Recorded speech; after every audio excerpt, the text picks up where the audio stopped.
But anyway, moving on to my pick of E3, I've been mulling this over and I'm very conflicted because obviously The Witcher stands out for me. Dragon Age does and various other titles, but they don't really count to me because I'd known about them for so long. Yeah, I see what you mean. Something that's kind of taken me by storm, I'd have to say, is The Division. Yeah.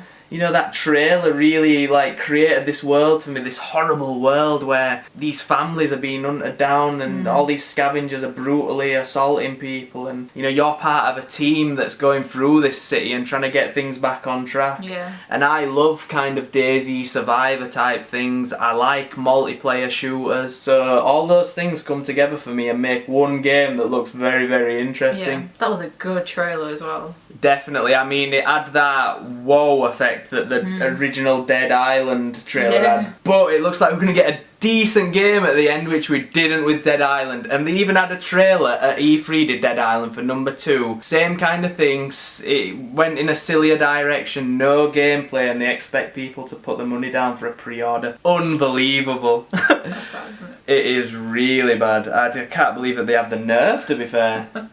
But yeah, moving on. Other things that stood out at E3, I think that Nintendo came back with a vengeance. Honestly, they're calling this the life support of the Wii U, so it might actually help get someone out there buying the Wii U.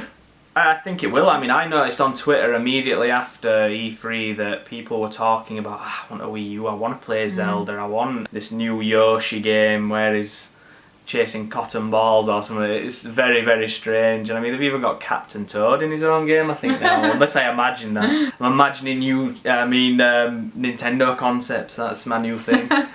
What other big titles did Nintendo have? They had Xenoblade. Is it Xenoblade? Yeah, Xenoblade X. Xenoblade? Yeah, I think so. I don't know how to pronounce it, but another great looking RPG game. Yeah, I mean, there were so many new IPs for Nintendo at that event, and they all had something in common. They all looked fresh and they didn't blend in together like the other conferences did. I mean, Xbox and Sony's conferences, it were just the same old stuff recycled, and I felt like, you know, what are you bringing that's new to the table here? Everything just feels like just a little bit better than what we've previously seen, and it's not groundbreaking stuff, which is what you expect out of next gen, really. I think that when things like The Witcher 3 come out, you know, that kind of thing will be forgotten because it'll be like, wow, this is an incredible game. But I think that they're going to have to do something a little bit different, and they're going to have to mix things up. And I can't help but come back to that idea that getting rid of staring at man shoulders constantly in video games and having some female leads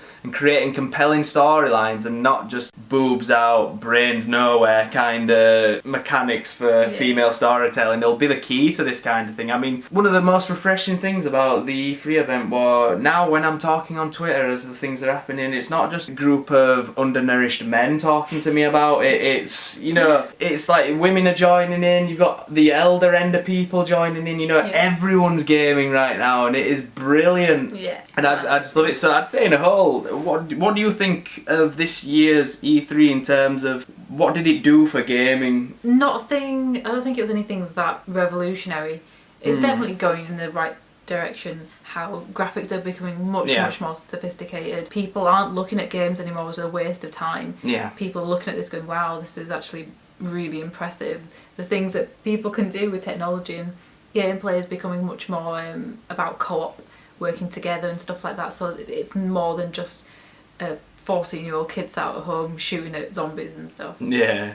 There's more to it now. I think that you've just said about co-op was one of the big things about this year. It's the new thing. Yeah. Evolve, Assassin's Creed Unity, Little Big Planet. Little Big Planet, the Far Cry 3, you can join in, you don't even have to have the game on PlayStation to join in and help. That's good. You know, but again, you're helping people, you know, on the same console platform as you, and that were a big theme. I think I think that E3 did this year more than anything, it was to highlight how strong all three brands can potentially be, and I think that the PlayStation in particular went to an extraordinary length to say, look, you know, we're the top brand here, you know, we've got the solid technology, you know, all of our devices are connected, we've got loads of them. Yeah.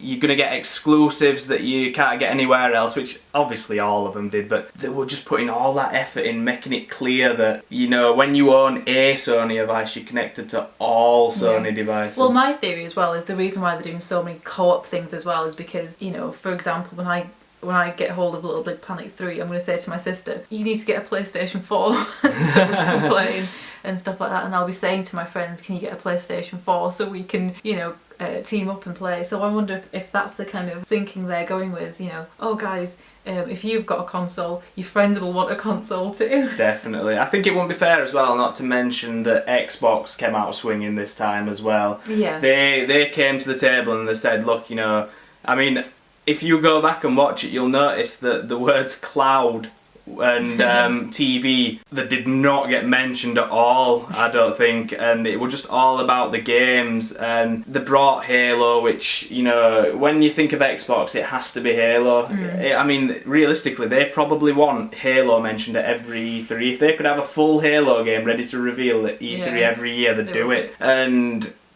they're going towards now where they're saying, you know, this is all about gaming now, which they did not have last year. You know, this Phil Spencer guy that's taken over is doing a really good job of bringing the Xbox back to what it should be. You know, when you think of Xbox, you're thinking of like online gameplay and things like that, and they need to go back to that, and it needs to be all about Xbox Live again. Yeah, definitely. Get rid of the stupid paywall, you know, don't make it so that you have to pay, like, whatever it is you have to pay for Xbox Gold to watch Netflix. I know, it's mad, isn't it? Stupid. It's just little things like that that all the consoles need to get rid of. It's like Sony need to get their act together when it comes to specific things, like, you know, where's the like the YouTube app being missing from launch and things like that, and not being able to upload to YouTube. They're getting that sorted, but it's just like sometimes Xbox seems to shoot first, and, you know, Sony lags behind on certain things, and that can be irritating. And then you've got the unfortunate thing where the Nintendo are all the way at the back of the queue going, what the hell have I done wrong?